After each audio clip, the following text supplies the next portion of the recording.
Good afternoon, aloha from Florida. So the truth is, we see way too far for the Earth to be a ball.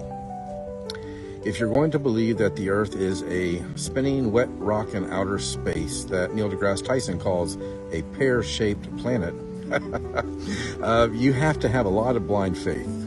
The globe and all of the alleged science to go with it that I would call pseudoscience is nothing more than beliefs and opinions based on assumptions.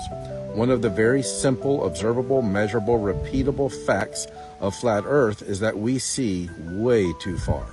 There are many things we see far in the distance, tens of miles away, even hundreds of miles away with infrared technology or high altitude photography.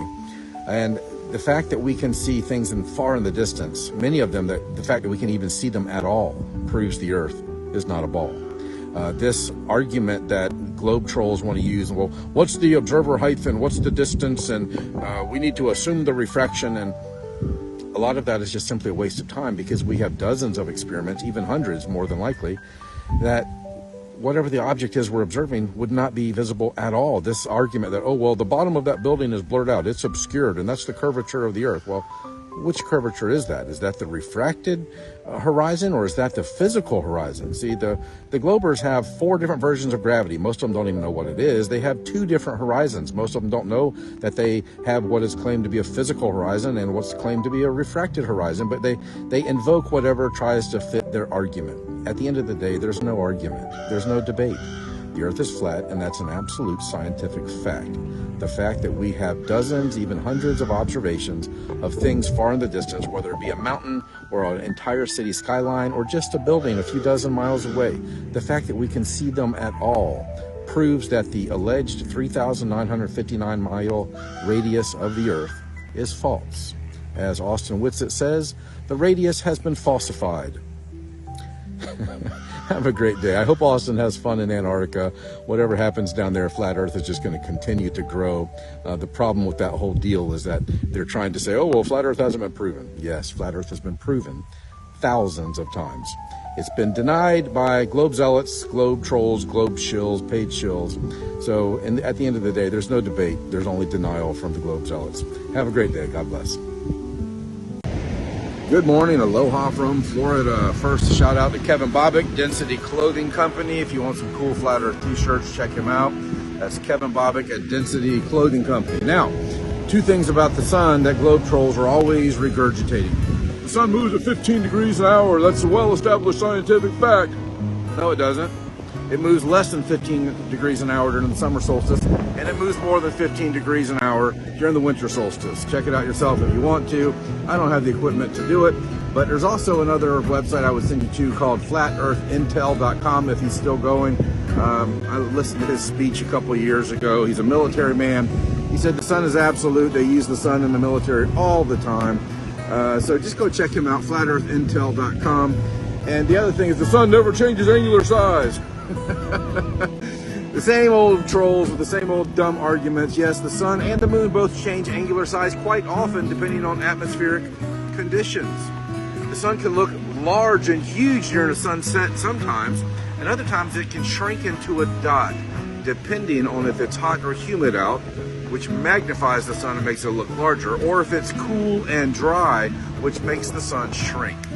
So for those of you new to this, just be careful where you're getting your information from, and don't trust anybody. Don't trust the globe trolls. Don't trust any flat earthers. Research reality for yourself until you are confident in the truth.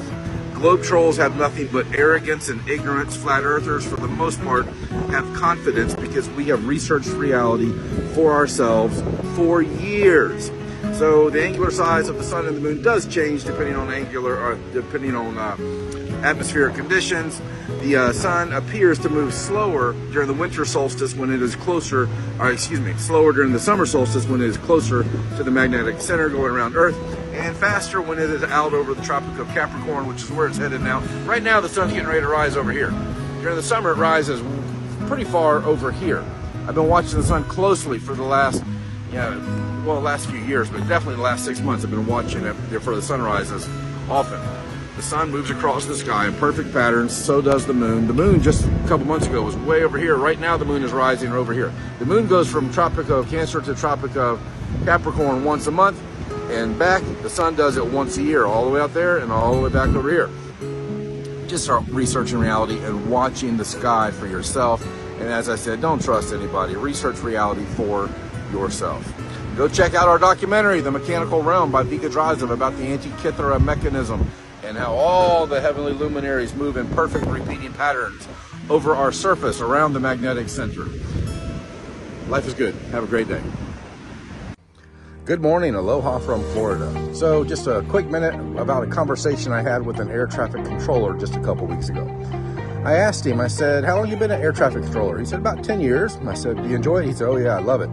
I said, when you see an aircraft coming, how far away is it when you can see it line of sight? He said, oh, about 200 miles. And I said, with your own eyes, 200 miles? He goes, oh, no, that's with radar, about 200 miles. With my own eyes, about 100 miles. Flat Earth is truth, the globe is a lie. You would not see an aircraft at over 100 miles away if the Earth were a globe. You wouldn't even catch it on radar at 200 miles away if the Earth were a globe. The globe is a lie. Flat Earth is truth. And he asked me, so why do you ask? I said, well, I'm a flat earther and I'm always looking for information, especially in aeronautics, about the shape of the Earth, because a lot of aeronautics prove the Earth is flat and stationary. And he just nodded his head and kind of smiled. And I said, oh, have you looked into it before? He goes, oh, yeah. And I said, oh, do you know about the top of descent calculation? And he smiled again. He said, sure. And I said, yeah, that proves a flat baseline. That kind of destroys the globe, doesn't it? And he just smiled and nodded his head. He didn't have any disagreements whatsoever. I guess as an FAA federal employee, maybe he couldn't come right out and say, yeah, I know the Earth is flat. But his smiles and his head nodding told me that he knew. So many people are coming to the knowledge of the truth that the Earth is flat and stationary.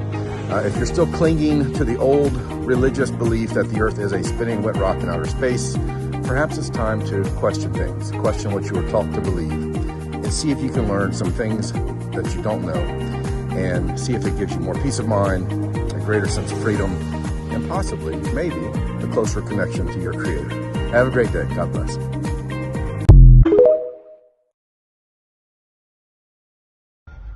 Good morning, aloha from Florida.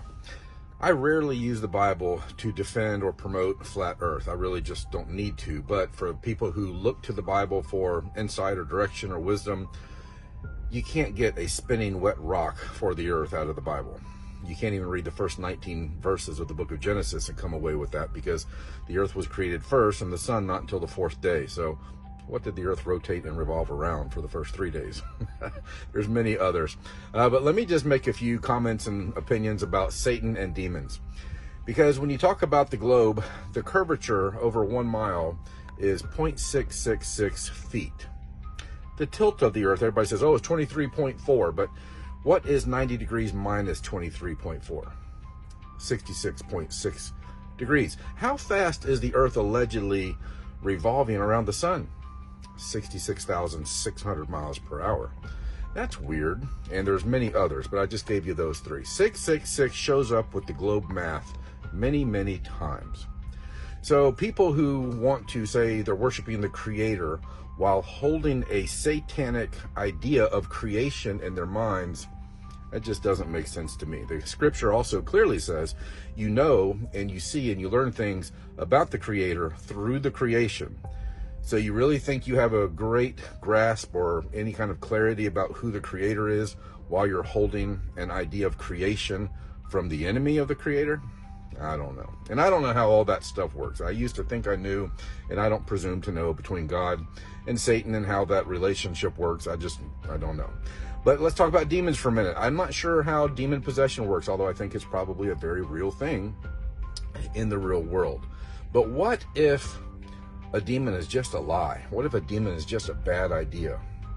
Then you have a lot of so-called spiritual people possessed by a bad idea called the globe, called the heliocentric hypothesis. The sun is huge and it attracts everything. No, the sun is not the center of anything. Nothing goes around the sun. The sun is not a star. Stars are not suns. The sun is just part of our system. The Bible calls it the greater light. It calls the moon the lesser light. The book of Enoch says that the moon is 7 times less bright than the sun, or the sun is 7 times brighter than the moon.